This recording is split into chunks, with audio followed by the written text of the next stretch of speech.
Welcome to this explainer. Today, we're diving into the chilling history and the deep, psychological tension of a Stephen King novel that, well, you are literally never going to find on a bookstore shelf. It's a deeply cinematic, undeniably terrifying story that completely blurs the line between fiction and grim reality. It takes us directly inside the mind of a school shooter, and shockingly, it does this decades before these kinds of tragedies became a devastatingly regular part of our news cycle. We're starting our journey today with this haunting quote, and it brings up a crucial question for us to think about. What could possibly drive the undisputed master of horror to voluntarily damn his own work?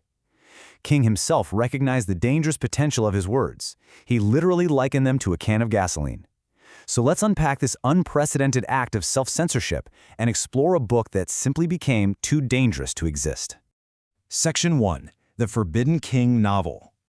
To really wrap our heads around why this book was pulled, we first have to look at its dark, incredibly angry origins. Stephen King actually drafted this story way back in 1966. He was still just a high school student himself at the time, but he didn't publish it until years later, in 1977. And when he did, he didn't even put his own name on it. He released it under the pseudonym Richard Bachman. Now, Bachman was essentially King's literary double. It was a gritty persona he used to vent his darkest misgivings about American society, oppressive authority, and just human nature in general. While King's main brand was supernatural horror, monsters and ghosts, the Bachman works, they were pessimistic, highly politicized, and deeply subversive thrillers. And academics actually take these early works very seriously. Scholars note that this raw, countercultural text was written in an era heavily influenced by widespread protests against authority. In a lot of ways, the novel served almost as a warning shot. It was this chilling premonition of the epidemic of school violence that would emerge decades later. Ultimately, it was a book written by an angry young man, desperately trying to process a world he felt was deeply, fundamentally flawed. Section 2. The Mind of Charlie Decker. Stepping into this terrifying fictional landscape, we are introduced to Charlie Decker. He is a highly unreliable, intensely disenchanted high school senior who feels completely and utterly crushed by the adult world. When you look at it through a psychological lens, scholars point out that Charlie is the product of what they call a reciprocity of evil. He suffers from a violently abusive father and a mother who coddles him without ever truly understanding who he is. And then at school, he faces these cold, authoritarian teachers who prefer to humiliate rather than educate. All of these fracture points pile up, and they trigger a complete, tragic psychological breakdown that culminates in an act of absolute blind fury. Section 3. The Classroom Hostage Crisis. The tension in this story mounts incredibly fast as we follow what seems like a normal May morning at Placerville High School, but it quickly starts functioning like a ticking clock. It begins in the morning with a violent outburst. Charlie hits his chemistry teacher with a pipe wrench. This immediately leads to a meeting with the principal, where he's officially expelled. Storming out, the late morning brings this fiery act of rebellion. He grabs a pistol from his locker and sets the contents of the locker totally ablaze. And then, right around noon, the unimaginable happens. He walks back into his classroom, brutally murders his algebra teacher, and then kills a history teacher who tries to intervene. Charlie locks the doors, trapping his classmates inside, and initiates a harrowing 4-hour hostage crisis. Section 4. A disturbing pseudotherapy. Now, as this 4-hour standoff ticks by in real time, the narrative tension does something really interesting. It shifts inward. You would completely expect widespread panic, right? But instead, the trapped students start to exhibit this bizarre phenomenon known as group consciousness. This is a psychological shift where the hostages actually begin to identify with their captor's trauma. Charlie starts acting like this sinister therapist, provoking his peers to tear down their high school cliques.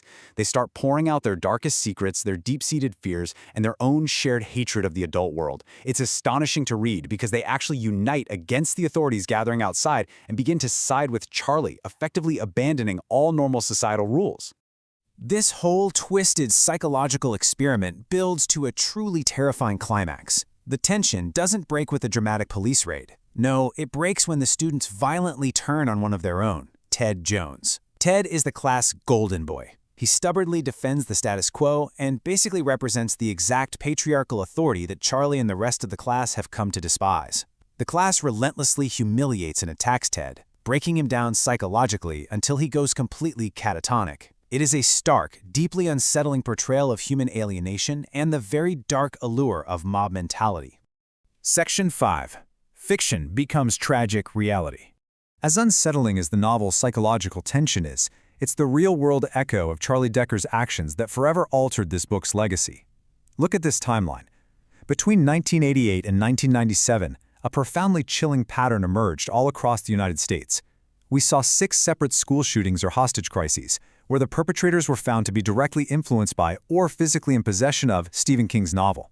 From San Gabriel, California, all the way to Grayson, Kentucky, deeply troubled young men armed themselves and terrorized their classrooms. In some instances, they explicitly tried to recreate the plot of the book. In others, they quoted it or wrote essays about it right before their attacks. The line between fiction and reality had completely, tragically ruptured. And this brings us to the absolute breaking point. The 1997 tragedy at Heath High School in West Paducah, Kentucky. A severely mentally ill student fired upon a youth prayer group, killing 3 students and wounding 5. It became the ultimate catalyst, as scholars and the media really started heavily exploring the connection between dystopian fiction and these real-world tragedies. A copy of King's novel was found right there in that young shooter's locker. For Stephen King, the real-world association had finally become way too much to bear. Section 6. Pulling rage from print. So, what does he do? In a move that is virtually unheard of in modern publishing, King took pragmatic, decisive action to suppress his own First Amendment rights. He literally demanded his publisher take the novel out of print, noting years later that it was, quote, a good thing. King wanted to make absolutely sure his work would never again act as a blueprint or a psychological accelerant for a broken mind, and he meant it. To this very day, you cannot buy a new copy of this book. It only exists in expensive, rare, out-of-print editions that get passed around by collectors. But as you might expect, King's relationship with the book remains incredibly complex. In his 2013 essay, Guns, which he published after the Sandy Hook tragedy, he offered a really profound reflection. He makes it clear he doesn't regret pulling the book to protect the public, but he does acknowledge the deeply uncomfortable reality that his novel genuinely captured the teenage angst, that profound isolation, and the raw anti-establishment fury he felt during his own youth. The book told the brutal truth about a very dark aspect of adolescence, and silencing that truth, even if it's for the greater good, obviously carries a heavy emotional toll for an artist. Which leaves us with a really profound final thought to chew on today. Where exactly is the line drawn between artistic truth and moral responsibility?